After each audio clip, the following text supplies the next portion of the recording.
today I'd like to talk about 2 strategies or 2 steps that will help you come into unshakable confidence and inner peace and soul purpose fulfillment.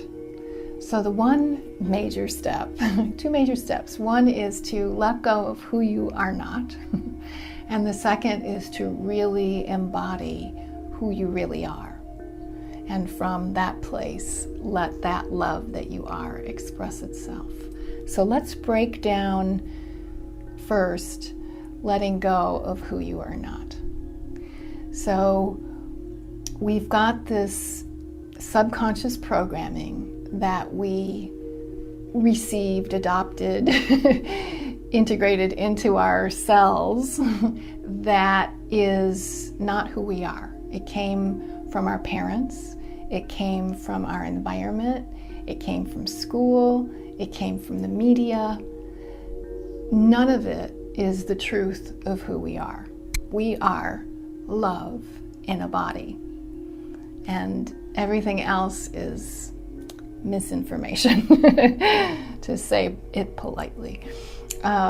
So letting go of the past and realizing that whatever you've got in your life right now is a product of what is inside your subconscious and your conscious mind. Your consciousness is the projector of your reality. So letting go of the past means letting go of the subconscious programs.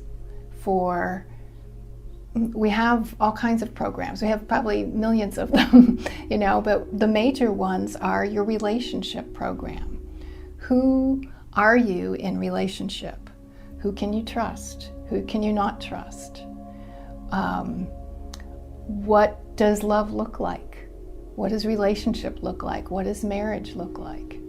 And all of this you have gotten in your first 7 years from observation. And so that relationship programming, that relationship blueprint has been repeating throughout your life.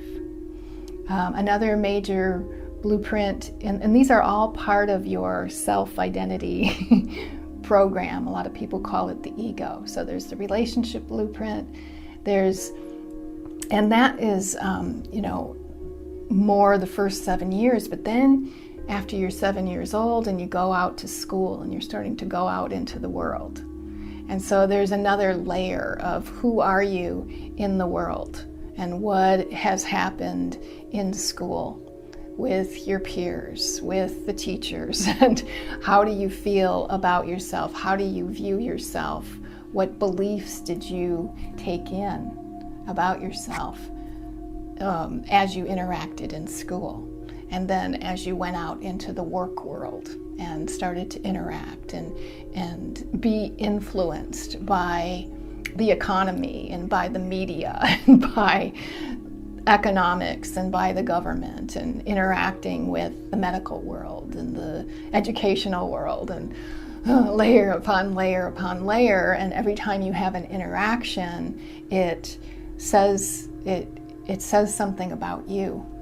It says something about who you are and how you fit into all of this. And these programs, these beliefs get set, and then they get repeated and validated and further entrenched. And that is what you see reflected back around you. So that's your consciousness reflecting back. So if something's in your world reflecting back to you as your reality, it's inside here. And so letting go and actually going through a process of deprogramming those beliefs and those attitudes and perceptions, and transmuting all of the resulting emotional energy that those patterns created. Those patterns created dramas. And each drama has its own emotional energy, its own traumatic energy that you have held on to. And all of that attracts situations into your life. So, it's like the script, and here comes the players, and here comes the drama, and it keeps repeating. And none of it is you, because you are love in a body. So the first thing to do is to let go and to deprogram, detoxify those beliefs, detoxify those emotions, so that the real you can shine through.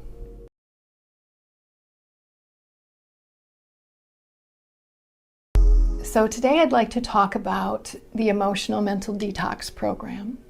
I introduced it as a way to help you to very quickly, easily, gracefully let go of that old programming and those unexpressed emotions. And I've identified 6 core issues that all humans have in common, 6 layers of the onion that we can let go of so that we can get and allow the essence of us to really shine through truly and beautifully. So that first layer is, I call it the male aspect detox. And it relates to male relationships that we've had, our mind, and our relationship to our mind and mental processes, our own inner male, and very important to release this layer first, because it has a lot of control over the rest of us, that mental layer. Then the female aspect detox. So working with relationships that we've had with our mother, with other females, our own inner feminine, our feminine qualities, so that we can come into balance with the male. So we want to have a healthy, detoxed male and female. And then we're going to go into the layer of fear. And this touches on anxiety and worry and panic attacks and all this terrorizing energy that's in our world right now, and clear that. The next level is pain, sorrow, grief. The next layer under that is guilt and judgment. So judgment is the mental part, guilt is the feeling part.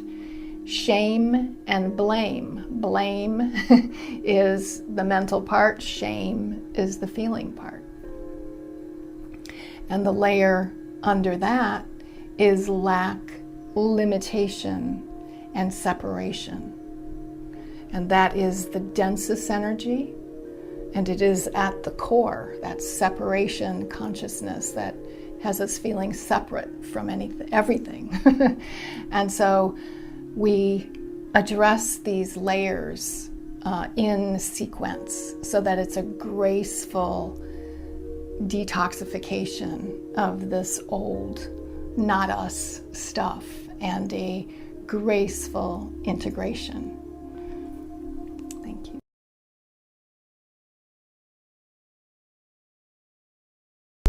Aloha, Susanna here.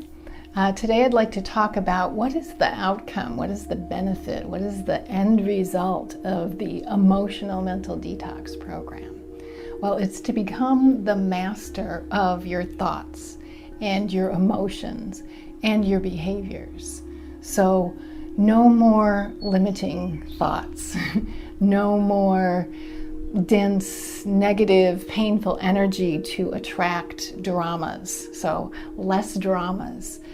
No more emotional triggers. This is so awesome to be free of those automatic reactions that lead us to, you know what these are. It's like, you know that when you do this triggers you and you automatically do this, and then this awful result occurs and you just swear you're not going to do it again. And yet when you get into that situation, you do. So that's the emotional trigger, the thing that plays on automatic response. So the Emotional Mental Detox allows you to let go of those emotional triggers, those buttons. Nobody can push your buttons if you don't have any. And so what it does is it gives you the opportunity to be present. So the same stimulus can come in, but you don't react automatically to it. You are conscious, you are present, you have choice.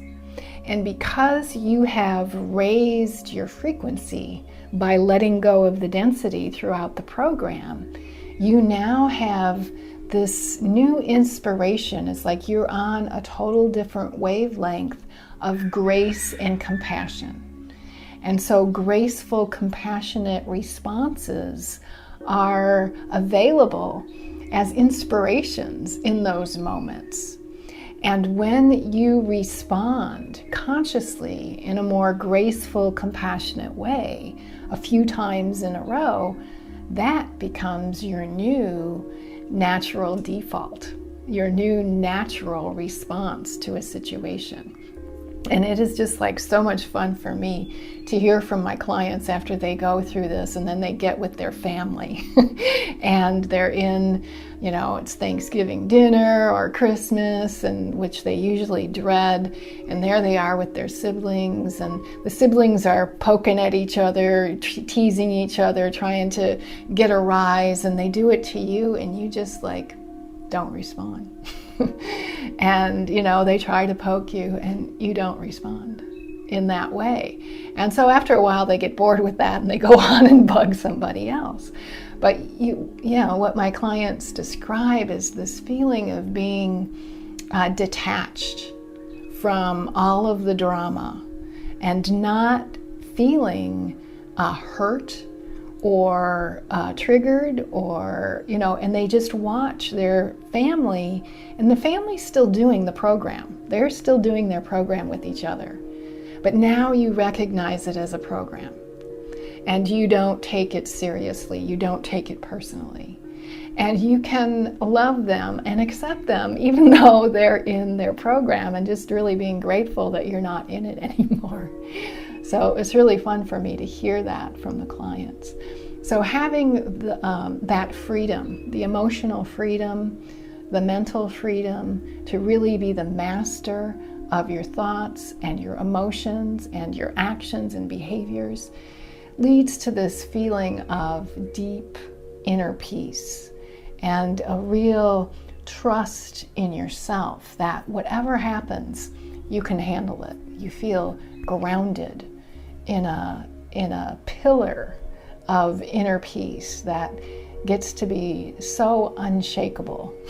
So once you experience this pillar of inner peace in your own life, you begin to attract that in others, and others are attracted to your sense of peace and calm and safety, and you radiate that out into the world, and what a gift that